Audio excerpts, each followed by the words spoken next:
For Global Business Update, Michael Wilson joins us now from London. Good morning, Michael. Morning.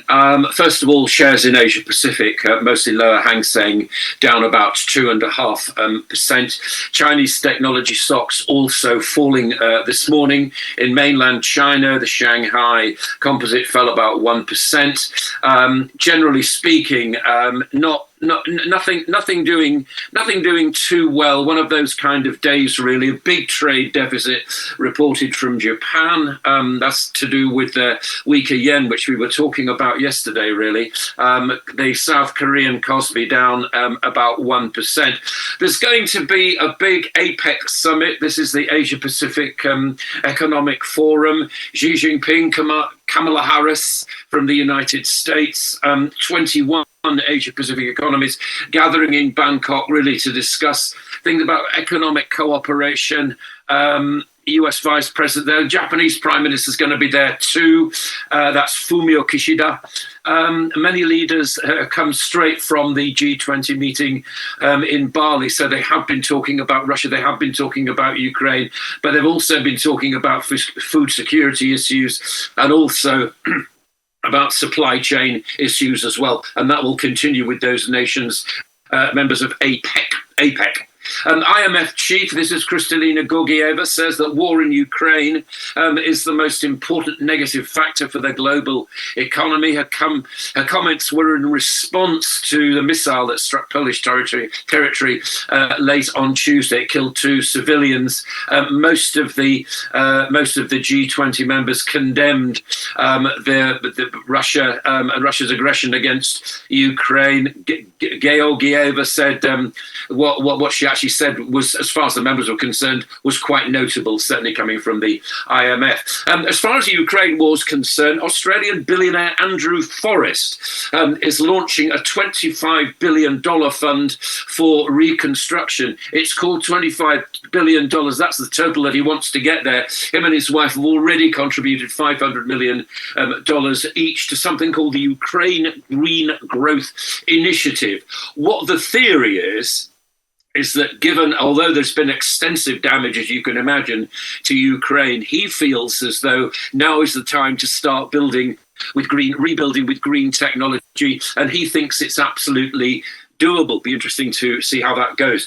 As far as the United States is concerned, stock futures rising slightly, cross currents, as it's been put by one particular commentator this morning of latest earnings. Nvidia and Cisco, they were looking at those targets. The retail chain giving us fairly pessimistic view of the future. If you remember yesterday, we were talking about Walmart, weren't we? They're taking advantage of customers, richer customers, as it were, who are looking for bargains. Elon Musk has said in court that he doesn't want to eventually be CEO of Twitter. He might recommend somebody to do that. How that relates to A, Twitter, B, Tesla, and C, he's saying to Twitter staff at the moment, if you don't want the hardcore culture that I'm introducing into it, then go somewhere else, which is pretty hard stuff. He's also walking back from remarks he made about the SEC. I would imagine it's a pretty brave businessman that says something about the SEC in the United States, but he was criticizing the way it was actually run, and now he's walking back very much saying he thinks that it should be there. He thinks generally the mission of the SEC is good. He just feels free whether the mission is being executed well or not. That's what he's actually saying, and a lot of criticism has come towards him from the money that he makes from, or has made from, being CEO of Twitter so far and turned into the world's richest person. As far as the UK is concerned, the pain really is being stressed of the autumn statement, which is announced at 11:30 our time, 12:30 your time. The headlines are things like Hunt prepares to walk into the fiscal storm and so on. Tax rises, spending cuts. I mean, we've been through this. I've talked to Rafai regularly about whether or not we're wondering what this fiscal black hole actually is. There is a school of thought that says it's not quite as bad as it's made out to be, and maybe Hunt would do better by promoting some of the growth policies for the United Kingdom, which Truss failed to do when she actually started. It's only a month ago. That isn't it amazing how things change. Anyway, we're being warned about pain. All will be revealed at 11:30. The UK is blocking the Chinese takeover of the UK's biggest chip plant on national security grounds. It's a Chinese-owned firm. It's a bit complicated. It's Nexperia. It's actually in. It's in Holland, but Nexperia is trying to sell its majority stake in Newport Wafer Fab, which is the Welsh semiconductor company, which again has links with China. So they're trying to stop that. Nexperia, as I said, based in the Netherlands, but owned by Wingtech, which is a partially Chinese-backed company listed in Shanghai. So security concerns trying to stop this actually happening. And I don't know. Do you know what a full English breakfast is? I mean, it's eggs, bacon, beans, black pudding, and all that. But apparently, UK, Asda and Lidl are limiting the sale of egg sales at the moment because of avian flu and because of the fact that supply chains are actually halting that, as they may well halt Christmas turkeys. Oh dear, what a shame that'll be. As far as oil's concerned, yesterday's bullish triggers have kind of dissipated very, very slightly. Russia's been relatively muted about its response to what's being touted as a missile accident yesterday, and it's also been struggling for direction after it looked at the EIA crude inventory, which actually reported stockpiles rising. So basically, nobody's got a clear direction for oil as we speak. That is the global view this morning. All right, Michael Wilson, a couple of things. Number one, the autumn statement and the fact that inflation is at an all-time high, and there are cuts on those public services in the autumn statement. I mean, what should be the outlook? Is it going to be, leading up to massive winter of discontent because of the cuts, or they'll pull it through, they'll be able to stimulate growth despite the cuts and blocking this fiscal black hole that we don't even know about. We don't even know the exact figures. And the BOE too has been responding this morning and taking a look at that document when it comes out. So let's just talk about the possible market outlook concerning the document when it finally hits the news wires this morning. Also, you talked about Elon Musk, and I want to talk about the bullying, the workplace bullying of what predominantly he's doing now in the workplace, resuming that Twitter sacked most people. People don't even get alerts before they get fired. They just see they can't log on their system and all of that. And the fact that the EU are putting in stronger laws, and there was also a story yesterday about the fact that they're beginning to tell social media companies to submit their algorithms so that they know how they're manipulating people. And for most people out there, it's about the algorithm the social media company used to manipulate people. That's your editorial content. Yeah, I think so. I mean, again, let's step back about a week, shall we, and see. We were trying to work out where Twitter's actually going, and we got indications last week, didn't we, that it might become a financial services company. You bet there are more council regulations, and you bet that people are getting quite choosy about it. And in fact, some people are not using things like Twitter and that kind of social media anymore. Maybe the younger people are going in a different direction. I certainly don't use social media. I don't really see the point of it. But some people do, and people have been talking about things like Twitter storms, haven't they? So yes, I mean, what he's saying is that if you don't like the way I want to run Twitter, then the door's over there. I mean, that's what he's saying to the employees. What he's going to do with it, I don't know. But he's saying that he doesn't necessarily want to be CEO of it, in a few years' time. Well, good for him, because neither would I. I wouldn't like that job either. I think things are going to get very, very tough indeed for social media platforms as more and more people realize that they begin to run their own lives. I mean, why is this such a surprise? But apparently it is, and people are realizing that actually giving details to these things makes you vulnerable yourself. So that's the kind of storm that he's getting into. As far as the fiscal storm that Jeremy Hunt is about to unleash on us. I mean, I tell you what, if I were a politician, I'd be talking a lot about the pain, and then suddenly I'd reveal, you know what, it's not going to be quite as bad as everybody thought, because we're not quite sure about how big the black hole is. I can tell you most certainly that what's happened is that yields on the gilt market have actually fallen, and it's not entirely unthinkable that he may have a lot more wriggle room than people had actually thought. But we'll find all about this at 11:30 our time this morning, 12:30 your time, when he stands up and reveals all, and whether there's going to be a fiscal storm or not? Well, there seems to be some certainty. Previously, Hunt and Sunak, they were saying they are going to, address about $60 billion worth of the fiscal hole that they've been talking about. Well, what they're proposing today is £6 billion less. 30 billion pounds cut in terms of spending and 24 billion pounds in terms of tax rises. And you were right yesterday when you said, look, there will be no winners. Everybody will suffer. The energy cap will be removed. People will pay more. And then mortgage, people having, investments will also pay a little more. But their own argument is that they are targeting the wealthy to see if the poor can survive. However, Sunak says it's fair and honest. What we expect later today, will it really be fair and honest? I think that's the big question in that regard. As for Elon Musk is showing his ruthless side. He now says workers must do about 40 hours per week and that they must work at high intensity because he's a hardcore person. He even sleeps in the office, and he expects people to sleep in the office. And whoever is not interested in working hard, who wants to go and be playing ping pong in the company cafeteria, should let him know by 1700 EST today, and that he will give them severance pay package. But my question is, what does this do to employment contracts? You enter a space, and you just say, well, this is what you must do. Okay, what if the most strategic staff members decide to leave? What would that do to the ecosystem? What he's proposing, beyond his own ruthlessness, is it enforceable?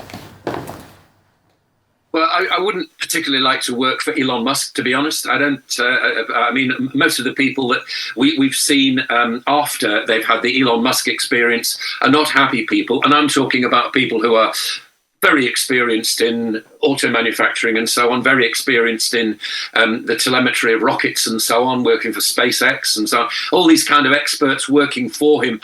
He is somebody who, as I understand it, is awake most of the time. There's a lot going on in there, whether he's a good businessman or not. Personally, I don't think you should treat employees like that. I'm not saying you shouldn't ask for hard work, but you should have rewards as well. And I can't really at the moment see what the rewards are. All we're hearing is the normal sort of stuff which is coming out of his mouth, which is, for heaven's sake, sometimes why don't you just think about what you're saying instead of coming forward with all this stuff? Don't tell us that you don't want to be CEO in a couple of years' time and you're going to pass it on to somebody else. What does that mean? I mean, who would want to work closely with a man like Elon Musk? I suspect not. He may well be very rich, but he actually has said in a number of documentaries, you wouldn't like to be me because my brain is so active. And I know people like this. I mean, we call them, as I'm sure you do, it's on the spectrum, isn't it?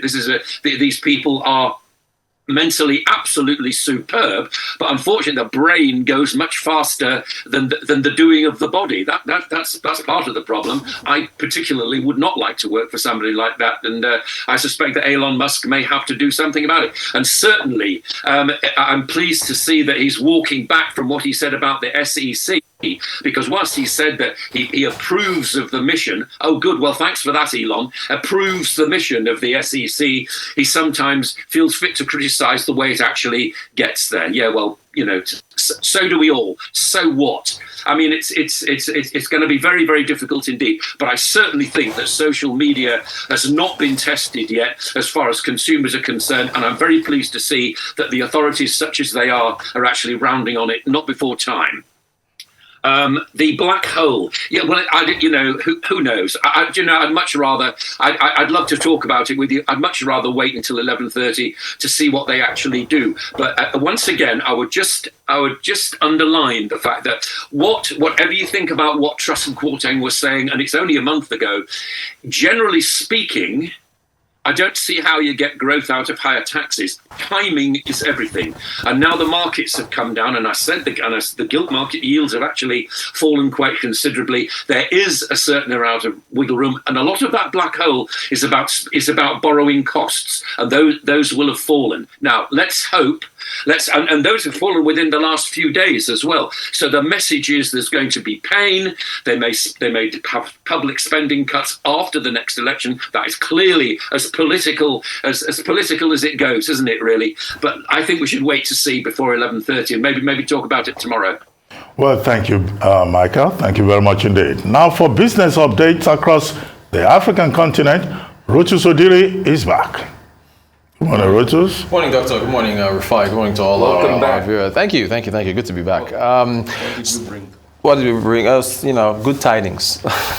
So we start with the Naira redesign, and the Senate is backing the Central Bank of Nigeria with respect to the position on the Naira redesign. Although there's been quite a number of investigations done by This Day newspaper where it looks like some of the senators were pushing for a move on the deadline on January the 31st, around April, to be able to give some folks more time to be able to offload their cash hoards that are in vaults here and there.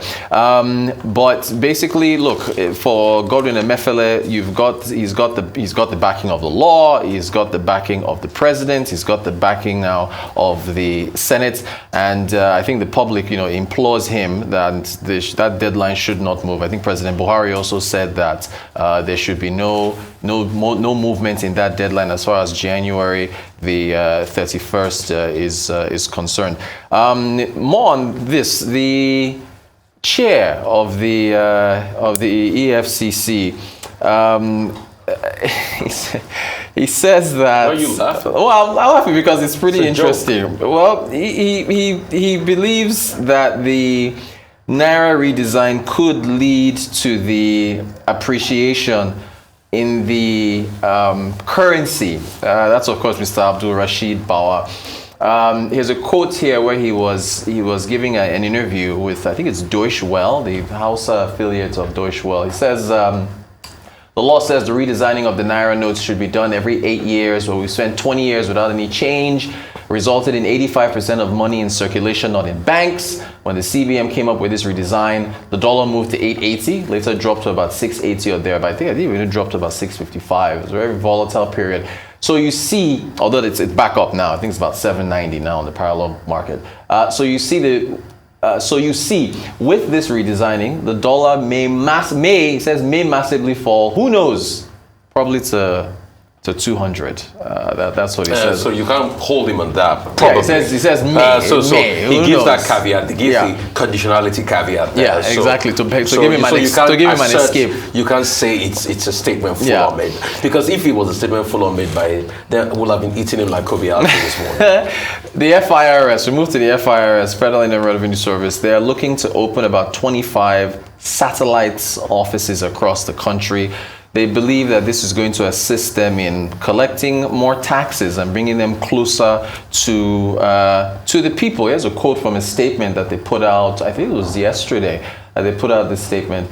They said these new tax offices will help bring many taxpayers into the tax net, help filling of company income tax and value-added tax, as well as monitor compliance with other taxes. Is that so? Can you get more taxpayers into the tax net simply by increasing more offices, or is it about making taxes, at least the payment process through technology, easier, or maybe increasing enforcement? So it'll be interesting to see how this plays out. So remember, they've got what's their target again? It's 10 trillion for fiscal year 2022. We'll see if they meet that target. Finally, South Africa, retail sales. I heard you again talking about data, the need for jobs data in Nigeria. How it would be nice to have retail sales in Nigeria. Year on year in South Africa, down by 0.6% as at September. They just released those figures. What is the average retailer in South Africa facing? They're facing high inflation. They are facing, energy costs that are rising. They're facing load shedding, of course, from Eskom, and they're facing a lot of challenges. I think it was in August. It was revised upwards by about 2.3%. GDP. We're expecting GDP third quarter GDP for South Africa December the 6th. Analysts are saying that South Africa possibly will avoid a technical recession. They contracted by 0.7% in the second quarter of the year.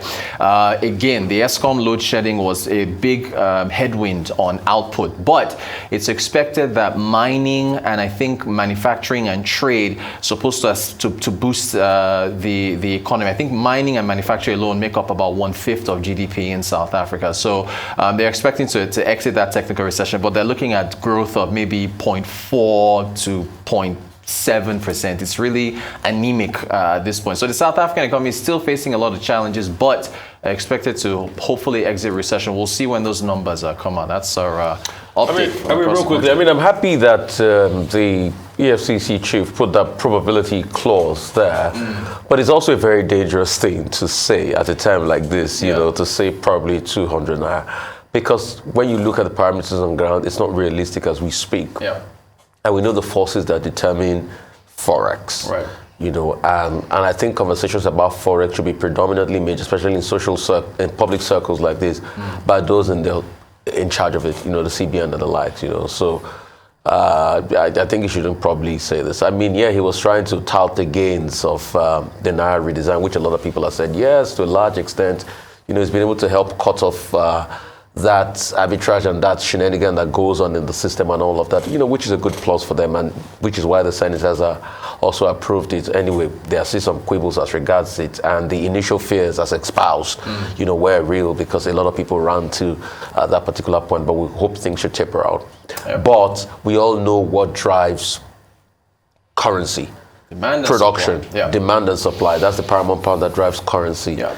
And Nigeria, and going forward in this political process, our leaders must tell us how we can be a production nation. Because you can make a lot from production. I mean, there are countries that are very small that you can, when you see their line item on production, it is unprecedented. Like I mean, Rwanda. I mean, yes, you've been in Rwanda all this while. You have stories to share for this. In fact, let me even shock you. I think there's a country, I think it's Romania. They produce a car called Dacia. When you look at how much feeds in revenue from the production line of Dacia alone, and how it impacts, you know, economy like a small country like that, like it provide jobs. You know, it is that possibility of production. So I think that's what will drive it.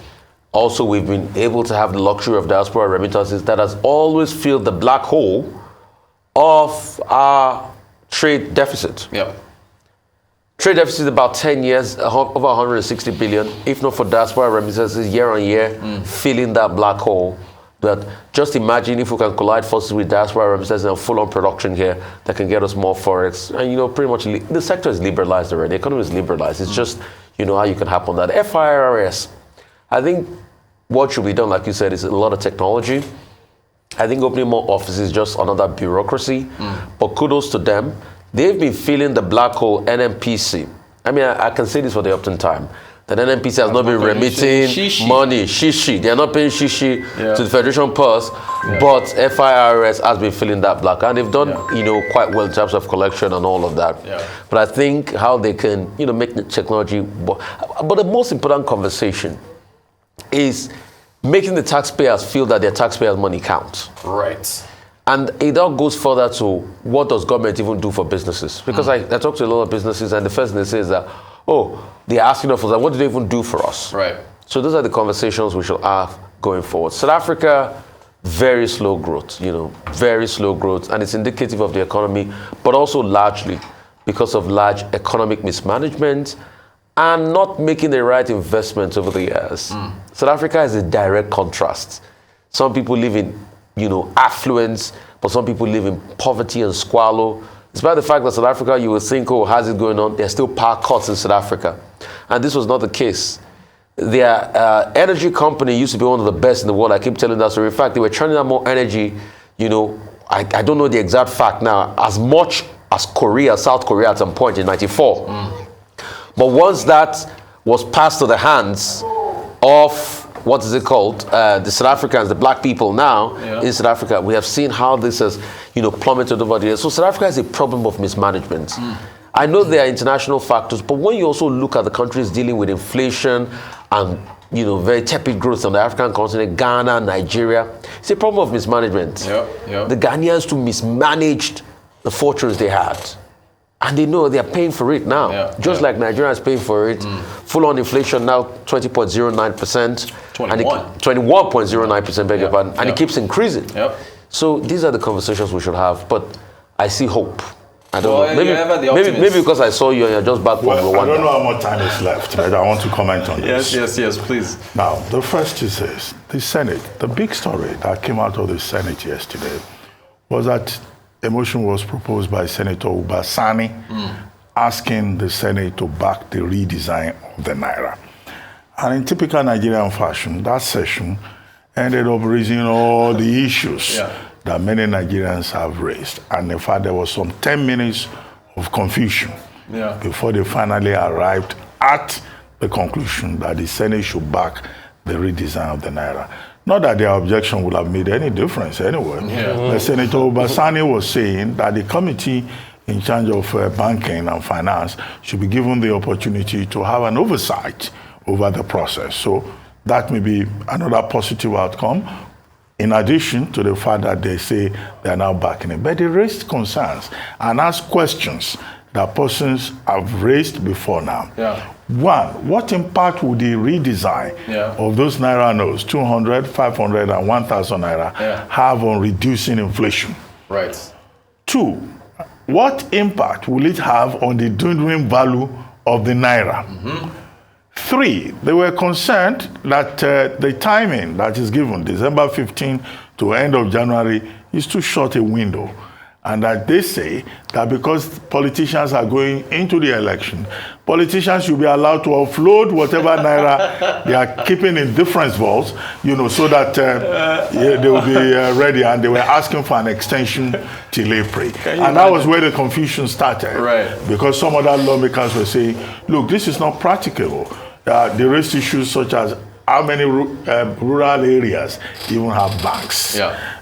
So those were some of those issues, issues that have also been raised. But at the end of the day, they said they will back it. I hope that the Central Bank of Nigeria will note some of those issues that they raised and see how the Central Bank of Nigeria can work around them. Now, by way of support, the support that was eventually promised by the Senate is in addition to that of the President, who at least twice has said the Central Bank of Nigeria has his backing. The presidency has also issued a statement to that effect. And then you have the EFCC chairman, for the second time, coming forward and saying, look, he thinks that this is a very good policy. The chairman of the EFCC is not an economist. So clearly not. So whatever he says about whether this will lead to the appreciation of the Naira, you don't have to take him to task. But he was giving the evidence of his eyes that after the policy was announced, yes, the Naira seems to have appreciated. But the reason the Naira appreciated was because there was some kind of reduction in demand. Not necessarily because it was because of the policies. For the Naira to go down to 200 Naira, which is close to where we were about 7-8 years ago. The president came into office. Then, of course, you need to do a lot more. Address the macroeconomic distortions, address the issue of production, address the dual exchange rate, that is operating with the, parallel market seeming to be more impactful, more of a driving force than the official exchange rate. Now, as for the FIRS saying they will open new offices, well, I don't see a problem with that. After all, recommendations from World Bank, IMF has always been, the tax net should be widened. Get more people into the tax net. In the presentation of the 2023 budget, the president of Nigeria made it very clear that the major problem Nigeria has is revenue. Right? That's correct. So you collect more tax, you bring more people into the tax net.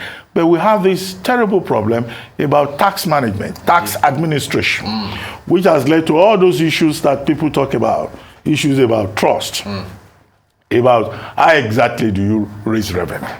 Some people have been saying, in fact, this revenue problem can be better, addressed by the Nigerian government becoming leaner, cutting fat.